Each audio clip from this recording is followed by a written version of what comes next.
গরম গরম লুচি, পরোটা বা রুটির সঙ্গে এই কুমড়ো আলুর তরকারি খুব ভালো লাগে, যদি হয় ছোলা দেওয়া। নমস্কার বন্ধুরা, ঘরের সাথে ঘরোয়া খাবার চ্যানেলের নতুন পর্বে সবাইকে স্বাগত জানিয়ে শুরু করছি আজকের নতুন রান্না, হিং দিয়ে কুমড়ো আলুর তরকারি। এখানে কেটে নিয়েছি ছোট ছোট টুকরো করে কুমড়ো, সিদ্ধ করে রাখা আলু কেটে নিয়েছি টুকরো করে, আর ছোলা আগের দিন রাত্রে ভিজিয়ে রেখেছিলাম। কড়াইতে সামান্য তেল দিয়ে তাতে 5 ফোড়ন আর শুকনো লঙ্কা ফোড়ন দিলাম। ফোড়নের থেকে সুন্দর গন্ধ বের হয়ে গেলে তারপরে এখানে আমি মেথি ফোড়ন দেব।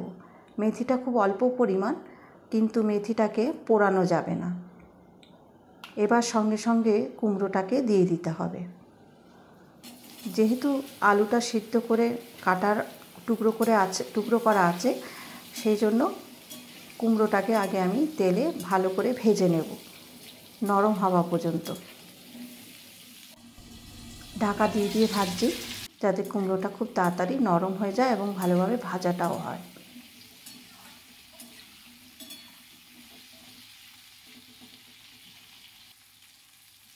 একটু আদা বাটা দিয়ে দিলাম। তোমরা এখানে আদা কুচিও ব্যবহার করতে পারো। খুব সামান্য আদা বাটাই লাগবে।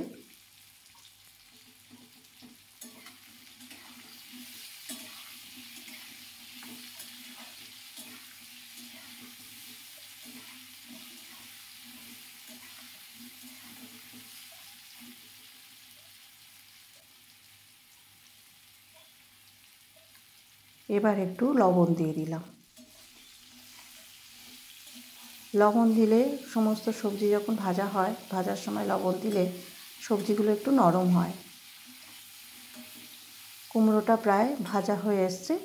এবার টুকরো করে রাখা আলু, সিদ্ধ আলু, এগুলো দিয়ে দিলাম।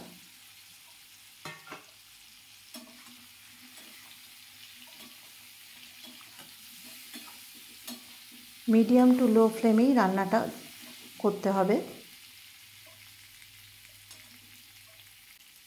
এবার সামান্য একটু হলুদ গুঁড়ো দিয়ে দিলাম।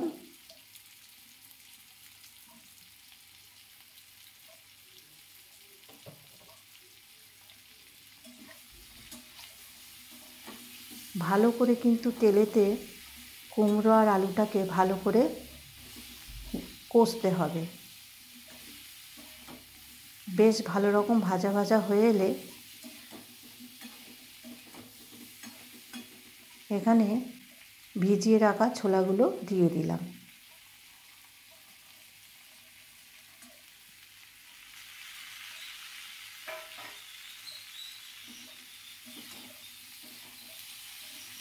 আবারও ভালো করে কষিয়ে নিতে হবে, যাতে ছোলাগুলোও সেদ্ধ হয়।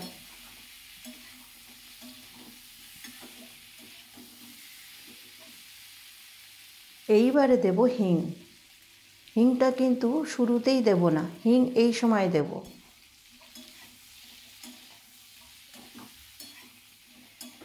হিং দিয়ে ভালোভাবে নেড়ে তারপরে একটু জল দিতে হবে।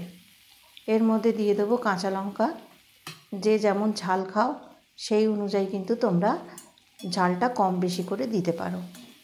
আমরা একটু ঝাল খাই বলে লঙ্কাটা একটু বেশি দিলাম।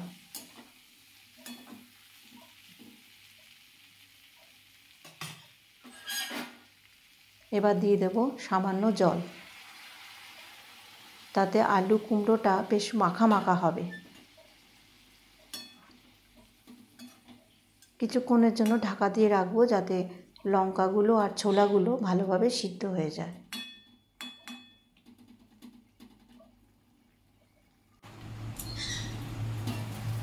ঢাকা খুলে বেশ একটু মাখা মাখা হয়েওছে।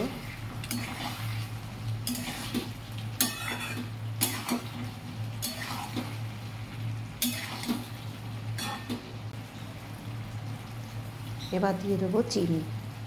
যেহেতু নিরামিষ তরকারি, চিনি তো দিতেই হবে। একটু মিষ্টি মিষ্টি হলে খেতে ভালো লাগে।